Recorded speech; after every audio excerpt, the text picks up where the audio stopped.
करेंगे accounting for managers के liquidity ratio के बारे में। ठीक है, तो लिक्विडिटी रेशियो क्या बोलता है, हमारी जो कोई भी जो बिजनेस है वो ये देखता है कि जो शॉर्ट टर्म लायबिलिटीज है उनको चुकाने में वह कितना सक्षम है। ये हम किसमें देखते हैं, लिक्विडिटी रेशियो में। ठीक है, यानी कि जो हमारी शॉर्ट टर्म लायबिलिटीज है उनको उनका पेमेंट करने में हमारा बिजनेस कितना सक्षम है, ये हम इसमें देखते हैं liquidity ratio. Liquidity ratio 3 types का होता है, current ratio, liquidity ratio, absolute liquid ratio. Current ratio का अदर नाम से हम कह सकते हैं working capital ratio. Liquidity ratio की और नाम है क्विक रेशियो भी हम इसको कह सकते हैं, और एसिड टेस्ट रेशियो भी कह सकते हैं। एब्सोल्यूट लिक्विड रेशियो का दूसरा नाम है सुपर लिक्विड रेशियो। ठीक है, अब देखो जो करंट रेशियो है उसका आइडल रेशियो हमारा क्या है, 2:1 है। लिक्विड रेशियो का हमारा क्या आइडल रेशियो क्या है, 1:1 है।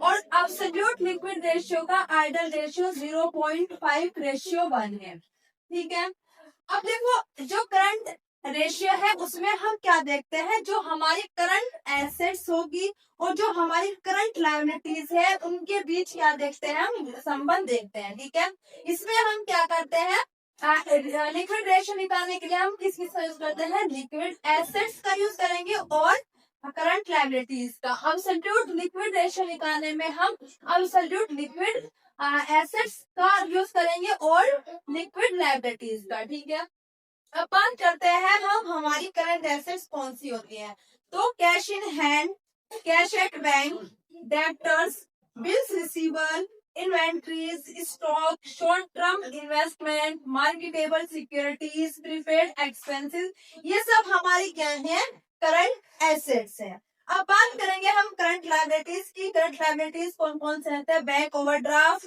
बीपी यानी कि bills payable, creditors, provision for taxation, propose dividend, unclaimed dividend और आउटस्टैंडिंग एक्सपेंसेस। ठीक है, अब देखो लोन्स भी हमारे आते हैं करंट लायबिलिटीज में, कौन से, जिनका हम पेमेंट कर सकते हैं 1 साल के अंदर अंदर, वो भी लोन्स हमारे आएगा। मीन्स जो हमारे शॉर्ट टर्म लोन्स होते हैं वो भी हमारे इंक्लूड होंगे करंट लायबिलिटीज में। ठीक है, अब देखो लिक्विड एसेट्स कैसे निकलती है, जो हमारी करंट एसेट्स थी उसमें से हम माइनस कर देंगे स्टॉक और माइनस कर देंगे प्रीपेड एक्सपेंसेस, तो हमारी क्या निकल के आ जाएगी, लिक्विड एसेट्स। ठीक है, और यहाँ पे एक बात बताऊं मैं आपको, स्टॉक्स में जो है ना तीनों टाइप्स का स्टॉक शामिल होगा।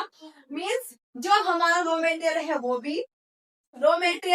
भी, हमारा वर्क इन प्रोग्रेस है वो भी, और फिनिश गुड्स भी, हमारा तीनों टाइप का स्टॉक हमारा शामिल होगा। लिक्विड लायबिलिटीज कैसे निकालते हैं, जो हमारी करंट लायबिलिटीज है उसमें से माइनस कर देंगे हम बैंक ओवरड्राफ्ट।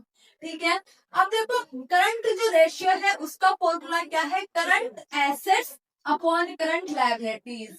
लिक्विड रेशियो का फॉर्मूला हमारा क्या है, तो liquid assets upon current liabilities. यहाँ पर अगर हम लिक्विड लायबिलिटीज भी करें ना तो वो भी हम कर सकते हैं। ठीक है, अब देखो एब्सोल्यूट लिक्विड रेशियो का फॉर्मूला क्या है, absolute liquid assets upon liquid liabilities. ठीक है, आज के लिए इतना ही। Thank you. कल हम इसमें आगे आपको एक न्यूमेरिकल कराएंगे, करंट रेशियो का भी कराएंगे, लिक्विड रेशियो का भी कराएंगे और एब्सोल्यूट रेशियो का भी कराएंगे। Thank you. अगर आपको वीडियो अच्छी लगी है तो प्लीज बताइए और कमेंट कीजिए लॉन्ग वीडियो के लिए।